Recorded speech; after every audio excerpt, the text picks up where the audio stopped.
আসসালামু আলাইকুম viewers, welcome to my channel. আমি কাউসারা নুপুর আজ নিয়ে এসেছি খুবই মজাদার একটা ফ্রোজেন আইটেম। আজকে আমি আপনাদেরকে বানিয়ে দেখাবো চিকেন এবং ভেজিটেবল স্ট্রিপস। এটা ফ্রিজে ফ্রোজেন করে রেখে আমরা যেমন দীর্ঘদিন পর্যন্ত খেতে পারবো, আবার এটা সঙ্গে সঙ্গে বানিয়েও কিন্তু আমরা খেতে পারবো। খুবই মজাদার একটা নাস্তার আইটেম, আর ইফতারেও কিন্তু এটা আমরা আমাদের ইফতারিতে নিতে পারবো খুবই মজাদারভাবে, এবং অল্প তেলে আমি এটা কিভাবে করতে হবে সেটা আপনাদেরকে দেখিয়ে দেবো। আসুন দেখে আসি কিভাবে খুবই সহজভাবে এই ভেজিটেবল এবং চিকেন স্ট্রিপসটা তৈরি করতে হয়। এটা যে কোনো সসের সঙ্গে আপনারা পরিবেশন করবেন, দেখবেন যেটা কতটা মজাদার। চিকেন অ্যান্ড ভেজিটেবল স্ট্রিপস করার জন্য আমি এখানে দেখুন যে একটা বাঁধাকপি আর 5টা গাজরকে দেখুন যে একেবারে খুব সুন্দর করে এগুলোকে গ্রেট করে নিয়েছি। আর এগুলো যদি আপনারা কারো ব্লেন্ডারে অপশন থাকে তাহলে সেখানেও কিন্তু খুব সুন্দর করে এটাকে একেবারে দেখুন যে ঝুরঝুরা করে ব্লেন্ড করে নিতে পারবেন। আমি এখানে কিছুটা ক্যাপসিকাম, রেড ক্যাপসিকাম এবং গ্রিন ক্যাপসিকাম ব্যবহার করব। মুরগির বুকের মাংস আমি এখানে ব্যবহার করেছি 100 গ্রাম পরিমাণ। আর এখানে আমি পেঁয়াজ দেখুন যে গ্রেট করে নিয়েছি। এখন চলুন চুলার কাছে চলে যাই।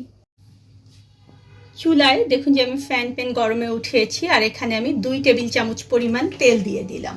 এই তেলের মধ্যে আমার যে গ্রেট করা পেঁয়াজগুলো রেখেছিলাম সেটাকে আমি দিয়ে দিচ্ছি, আর জাস্ট 2 মিনিট ধরে এটাকে আমি একটু ভেজে নেব।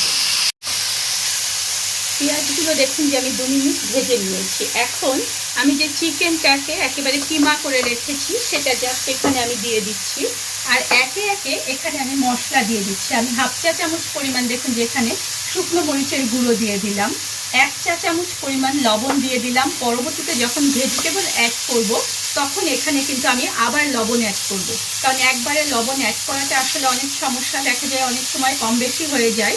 আমি এখানে হাফ চা চামচ পরিমাণ গোলমরিচের গুঁড়ো দিয়ে দিলাম। এখানে আমি হাফ চা চামচ পরিমাণ গরম মশলার গুঁড়ো দিয়ে দেবো। এটা লিঙ্ক ডেসক্রিপশন বক্সে আপনারা পেয়ে যাবেন, সে অনুযায়ী আপনারা গরম মশলাটা তৈরি করে নেবেন। আর এখানে আমি 1 টেবিল চামচ পরিমাণ সয়া সস দিয়ে দিলাম। এখন এটাকে আমি 2 মিনিট ধরে এভাবে নাড়াচাড়া করব। 3 মিনিট দেখুন যে আমি এগুলোকে নেড়ে চেড়ে নিয়েছি, আর মধ্যে বাড়তি যে পানিটা ছিল সে পানিটা কিন্তু অনেকাংশে কমে গিয়েছে।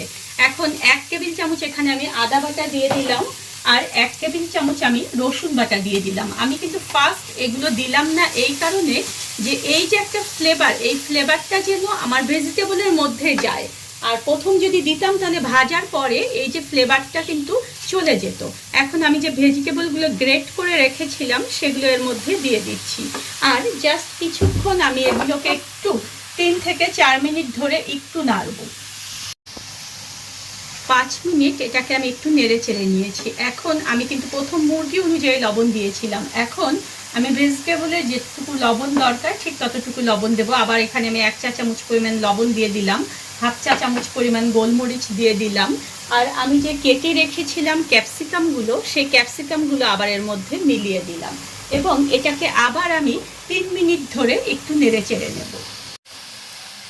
3 মিনিট দেখুন যে আমি নেড়ে চেড়ে নিয়েছি। এখন 1 কাপ পরিমাণ আলু সিদ্ধ করে আমি একেবারে সেটাকে খুব সুন্দর করে মিহি করে নিয়েছি। আপনারাও চেষ্টা করবেন যে একটু মিহি করে নিতে, তাহলে দেখবেন যে এটা কিন্তু বাইন্ডিংয়ে যেমন কাজ করবে তেমনি কিন্তু টেস্টেরও কাজ করবে। এখন এটাকে দিয়েও আবার 2 মিনিট ধরে আমি এটাকে ভালো মতো মিলিয়ে নাড়ব।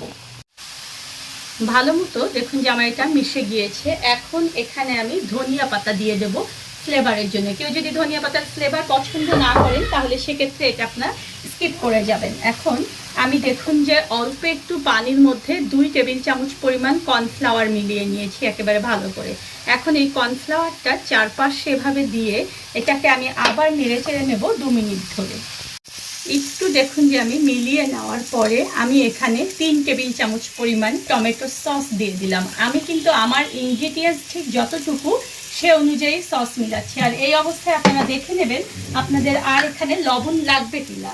এখন এখানে আমি দিয়ে দেব 1 চা চামচ পরিমাণ জিরের গুঁড়ো। এই জিরের গুঁড়ো কিন্তু ভাজা জিরের গুঁড়ো, এতে করে ফ্লেভারটা যেমন খুব সুন্দর আসবে তেমনি টেস্ট তো অবশ্যই হবে। এখন এটাকে দেখুন যে আমি এভাবে একটু ভালো করে নেড়ে চেড়ে দিয়ে দিচ্ছি। আমার কিন্তু একেবারে শেষ। এই অবস্থায় এসে এটাকে জাস্ট আমি একটু ঠান্ডা করে নেব, খুব বেশি যে ঠান্ডা করব তা কিন্তু না।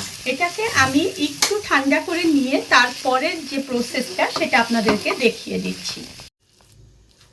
আমার এই মিশ্রণটা কিন্তু মোটামুটি ঠান্ডা হয়ে গিয়েছে, দেখুন আমি হাত দিতে পারছি কিন্তু গরম অনুভব করছি। ঠিক এই অবস্থায় একেবারে কিন্তু আমি বলেছি যে ঠান্ডা করা যাবে না।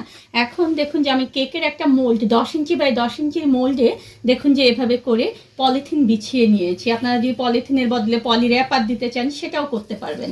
এখন তার উপরে আমি এটাকে দিয়ে দিচ্ছি। একটা স্প্যাচুলা দিয়ে দেখুন যে এভাবে পুরো মোল্ডটার মধ্যে আমি দিয়ে দিচ্ছি। দেখুন যে খুব সুন্দর করে চারপাশে আমি লেবেলটা স্প্যাচুলা দিয়ে ঠিক করে দিয়েছি। এখন উপর থেকে আবার এভাবে করে র্যাপার দিয়ে আমি এটাকে একটু মুড়িয়ে দেওয়ার চেষ্টা করব। যদি না দেন তাহলেও কিন্তু কোনো সমস্যা নেই। দেখুন এভাবে করে ঢেকে দেব।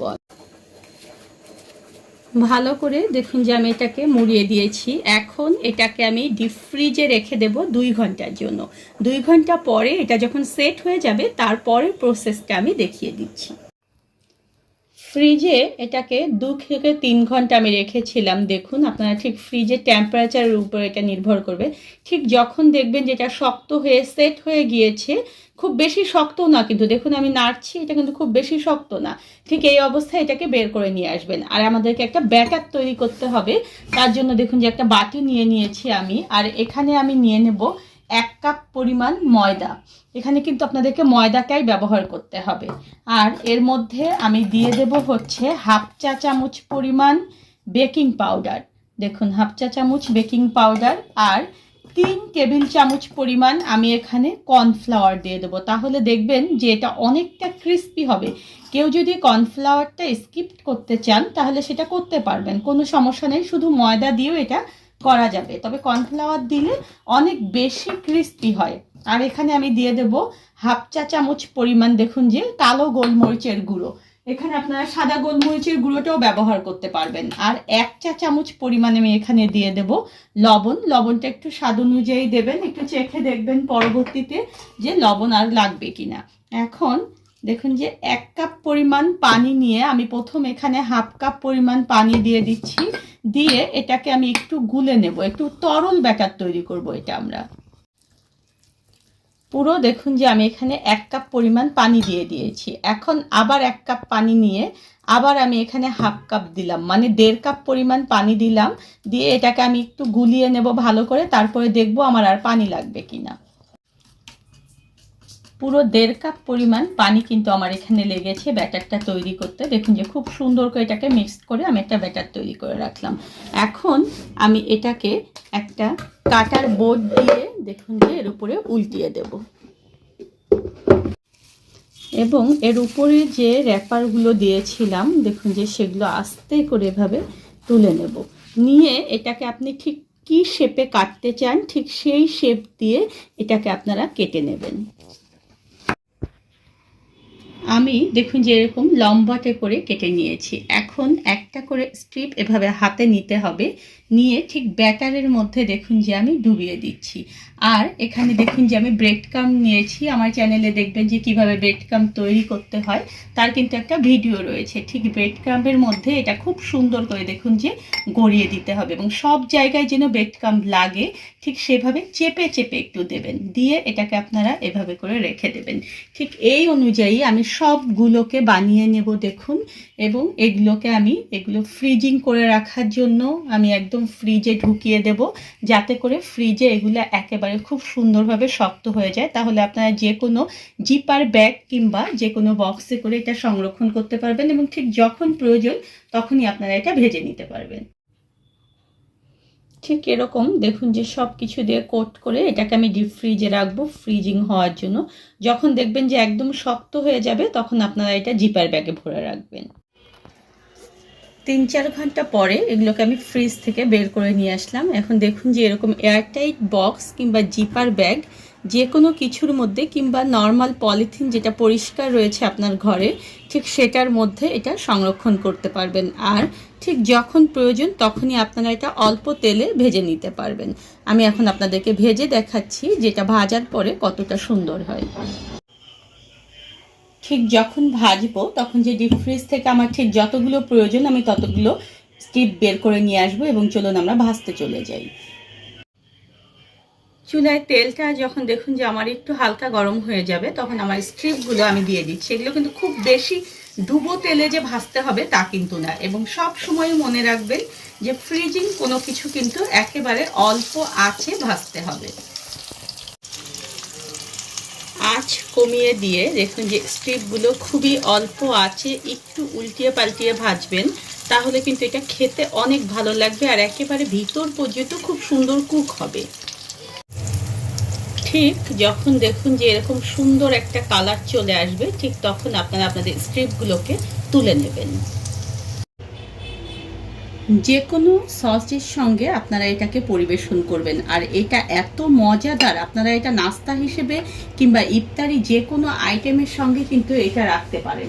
তাহলে দেখবেন যে আপনার ইফতারটা অনেক সুন্দর হবে। ধন্যবাদ সবাইকে আমার সঙ্গে থাকার জন্য। আমার পরবর্তীতে আরও নতুন কোনো ভিডিও পেতে হলে প্লিজ আমার চ্যানেলটা সাবস্ক্রাইব